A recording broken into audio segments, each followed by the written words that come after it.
Hey people, it's Maleeka from Meeks Speaks VIP. I've got 5 very cool tips to help you little year 6s transition into year 7. These are transition tips aimed at little VIPs.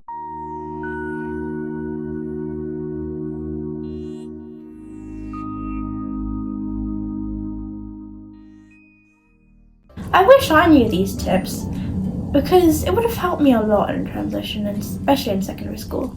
And I guess it's important to know these because you can have a very steady start to secondary school. It'll help you with your education and help you have an easy way to kind of make friends and hopefully have a good experience. Number 1, LSAs and boundaries. This little tip will help you to ensure that you have control over what you are comfortable with and what you think is right for yourself. For example, in lessons, you can advise your LSAs and any staff that's working with you to tell them if you need help or where they should be stationed or located so you can come to them. And even in the playground or whatever you call it, you can tell them if you want them to stick around or just kind of do their own thing. This is something that I faced in year 8 and I wanted some nice personal space, so I asked them and we cooperated. So it's very important because you need your space, and especially with teenagers. People you want to make friends with, they do change in front of adults because that's like how kids work. They change because they think they're going to get told off. So for you to have a better experience in making friends and social situations, you should make sure you set your boundaries and understand what's right for you. It's natural for the adult in the room to feel overprotective and caring towards the child they're supposed to be helping.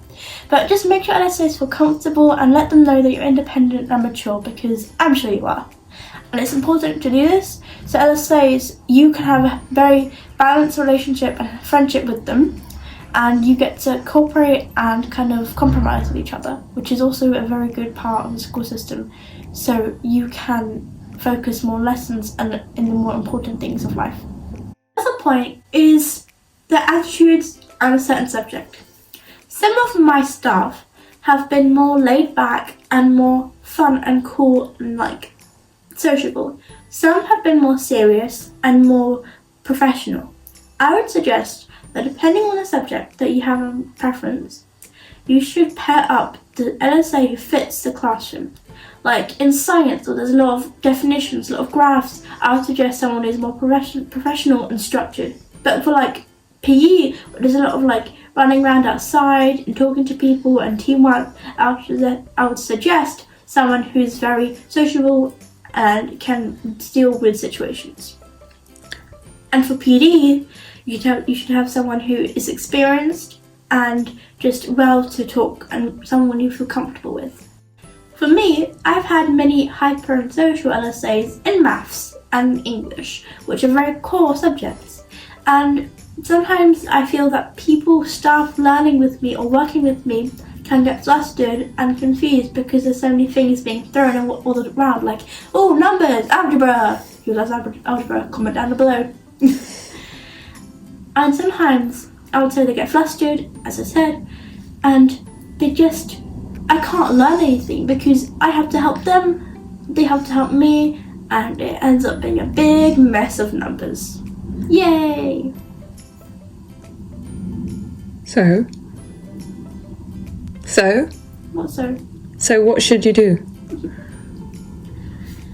To fix this, to resolve this problem, I would suggest to pair your LSAs with the right lessons. Make a timetable, help them structure it, and if you want to have your opinion, say it to your Senko officer or someone who can help with this. Tip number 2, lesson plans. Okay, so you all go into lessons, don't you?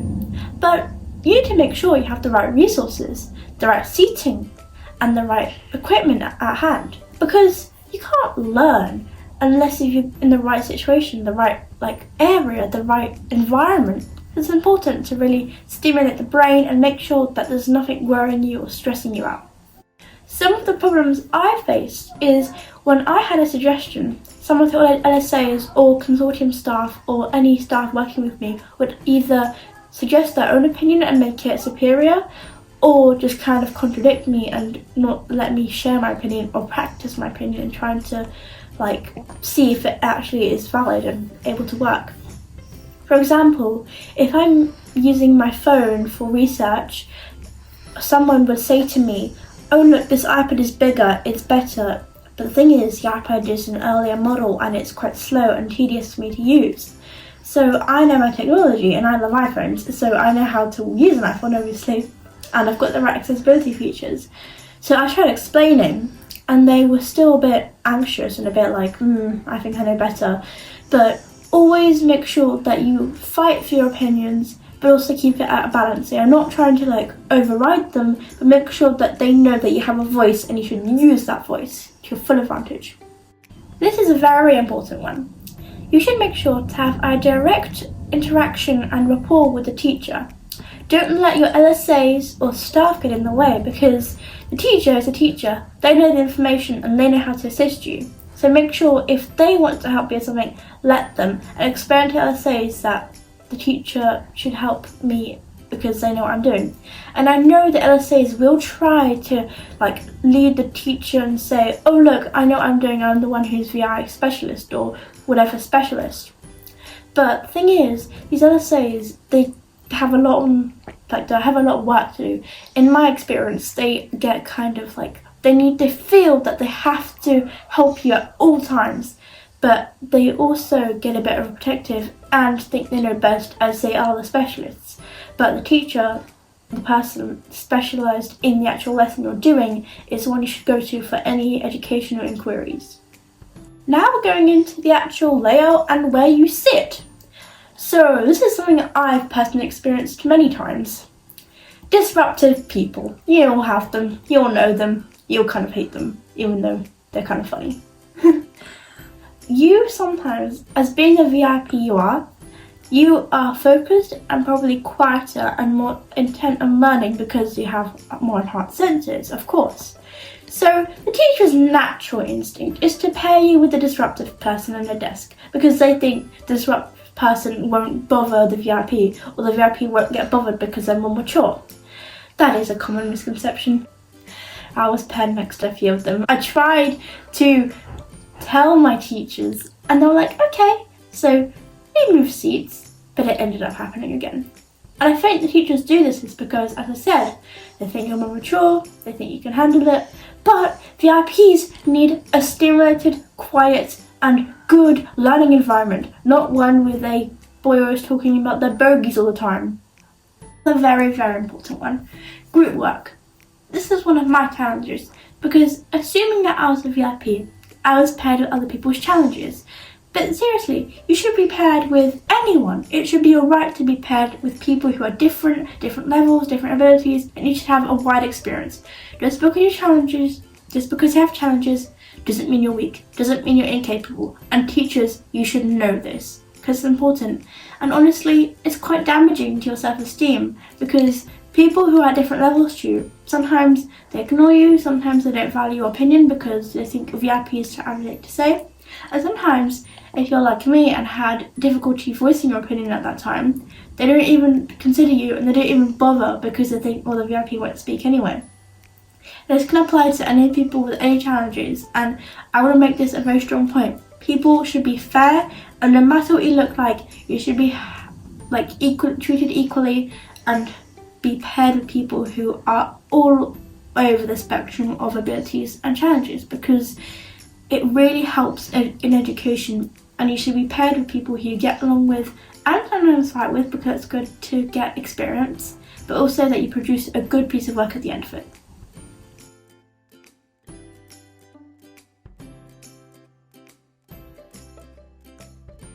Number 3, we've got the big one now, social. This involves friendships, lunch times, people's reactions, people's opinions, and the most important, yourself being detached from these sometimes hurtful comments. One of the things that you may face during secondary school, especially in year 7 and 8, which I faced, is loneliness. Because people see you as a challenged person, they think that, oh, maybe I don't want to talk to her because I might offend her or I can't guide her. They always self-doubt and they think they're going to do something wrong and get told off. That's natural for them, but it can lead to you having not many people to communicate with, which can lead to loneliness. Another reason for this is that because maybe you've had it for quite a while, maybe in primary school you've had this kind of hard times and these problems, maybe you look like you're used to it and you're fine on your own, which is something that people assumed about me.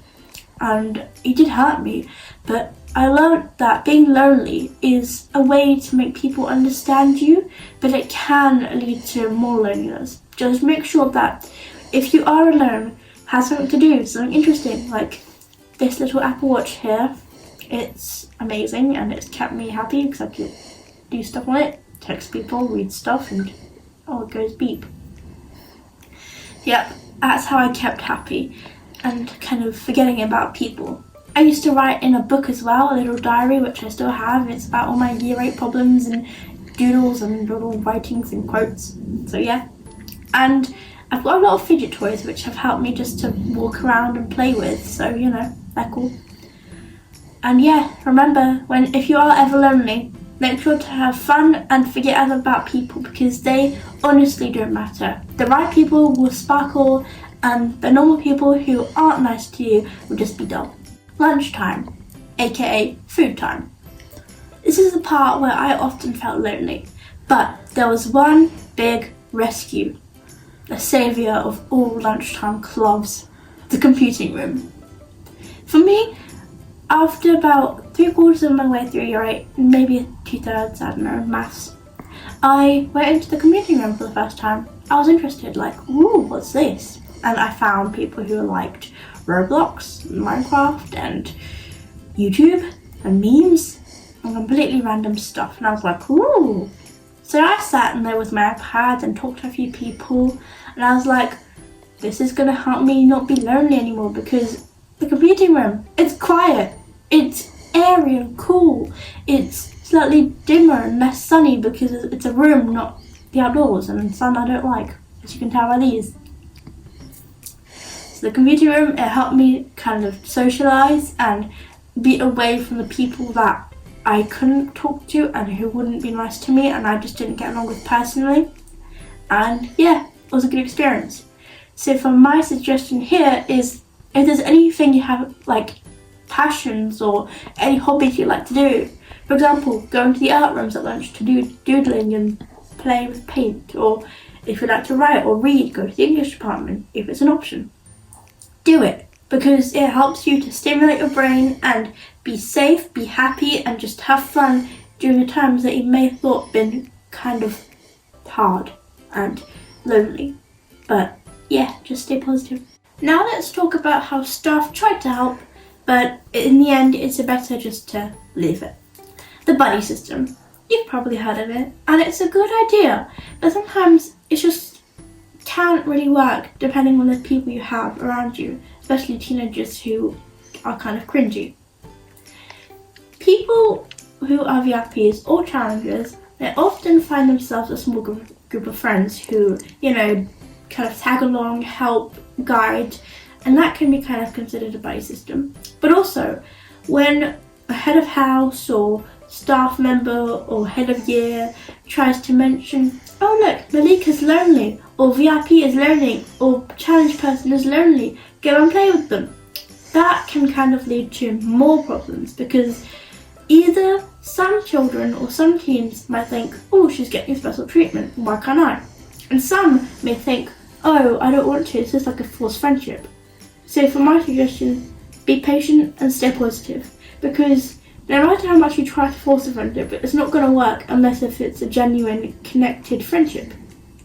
It's like just trying to pair things that just don't go together unless if you force them. And I suggest that, again, stay positive and you will find the gems one day. Please note, this is not to offend, just to speak the truth. The Consortium! VIP's worst enemy. Some of them are nice, but it's not the people, it's the methods. Yes, we all know them. We all have a love-hate relationship with them. They all teach Braille from a textbook, and yeah, they work with your school and the school loves them. The consortium was probably one of the hardest things I had to face in my whole entire life. For me personally, the consortium always have kind of a negative attitude. Nothing good I do I feel can impress them, and I know they're specialists, I know they're trying to help, I know they're trying to push me, but I don't really think they are. They're just picking out all my mistakes, forcing Braille resources upon me, forcing tedious lessons upon me, forcing all these things that I know from my personal, knowledge, and I know I have less experience than them. But for me, I suggest that you have your personal knowledge, you know what you want for your future, and you should make sure that they know too.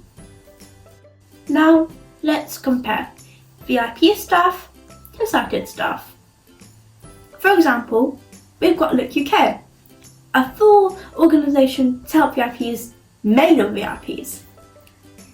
And we've got Daniel Kish, the best echolocation Batman ever. He's also a VIP. They both help with schools, mentoring and mobility. And look at them, they're all VIPs. Look at that consortium.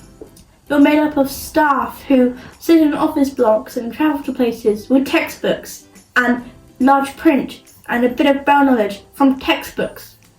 And I know you're trying to help, I appreciate that, but if I had VIPs teaching me, I think I'll be very happy because I'll be able to relate to them. They would know how to treat me because they've had the same treatment themselves. And they'll be able to be more focused and teach you specifics that only the VIP will know. And finally, technology! We all love it. Specifically, I love Apple, Steve Jobs rules. But think about it. Have the consortium ever come up to you with a new iPad Pro ready to teach you all the skills and accessibility features? Maybe once in a million, 1 in a million people, but not for me, not for anyone. I know they're trying to help, and I've said that, but with technology, it's very helpful for VIPs because there's so many good features like invert colours, voiceover. Voiceover is great for VIPs, and they don't even teach you any skill of it. They don't teach you about invert colours, probably only once, which that's how I found out about it, once, but I also did my research, which helps. But I think they should be more enthusiastic on technology because it helps. And I know they use humanware and magnifiers and Braille notes, but it doesn't compare to a lovely iPad which you can use so efficiently and so quickly, and it's really just helpful. iOS is great, and so is Android. Just use it. It would help you, and it will make things faster. You can learn more. All the resources will be electronically made and not using paper and a lot of extra time. You don't have to print out big Braille things. You can use Braille displays to attach them through Bluetooth or USB.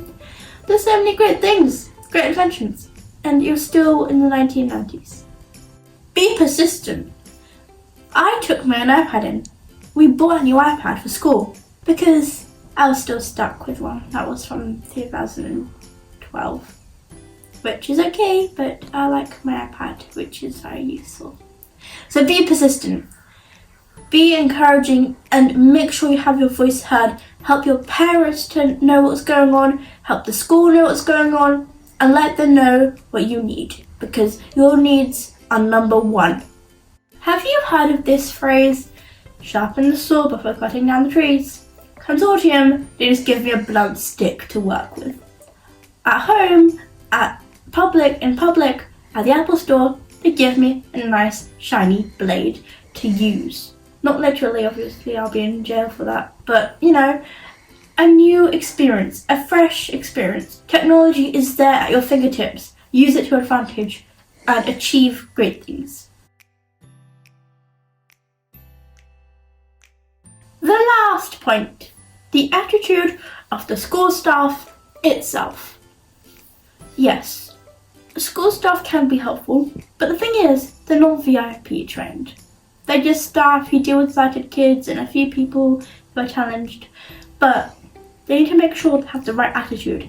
From my personal experience, it's kind of hard to convince them and make them reason with them or help them understand your needs, but be persistent, as I said, and keep trying, because you need to make sure the attitudes of the staff are positive and encouraging, because it will impact the consortium, it will impact the LSAs, it will impact the students and the social aspect. So make sure you have good attitudes. For example, during a PE lesson or a music lesson, you find something difficult, like I have done many times. Some staff, with their attitudes, because they think they're specialists, similar to the consortium, they think, oh, why can't I teach a visually impaired person? I'm a failure, I have to make her learn. So they try and force VIP, aka me in this situation, to do it, which in the end just causes more tantrums, more problems, more issues and just stress. And I would suggest that you make sure they know your boundaries, know your abilities, and I'm not saying that you can't improve, but if it's impossible, if there is no current way in the space you have, don't do it until there is a way, because there's always a way, just sometimes you need to work for it and sometimes you need to be patient. For example, a problem in class, which things aren't accessible, is music and piano. During year 8 and year 7, we did piano, and my LSA had the brilliant idea of putting Braille on the keyboard. It can be helpful, but as I'm partially sighted, I'm not completely blind, and I know where the keys are, I just need to get my fingers in the right place. I couldn't really read the Braille and play at the same time, which is common sense. Yep, they tried to help, but things had to be made accessible. Me and my lovely mum Busy had the good idea of putting star stickers or even big bold piano key stickers, but my music teacher rejected the idea and said the LSAs know best. But seriously, is she not using her brain? I can't see a bit, and I can't read Braille and play piano at the same time. My final advice to you all little year 6s, VIPs and challenged alike, is to make sure you are positive and have a motive, and always stay calm and use your common sense. If there's anything that you're finding difficult or you just don't like and you're not a fan of, voice your opinions and be productive and take it into practical practice. And let the LSAs know, let your head of Senko know, let whoever you need to know whatever you need, and make sure that your needs are prioritised and your opinions are valid and valued just as much as the others. You should also remember that secondary school, high school, whatever you want to call it, it will be a different environment. There will be lots of challenges, social situations, friendships, breakups, anger, laughter, and hormones. All those lovely hormones.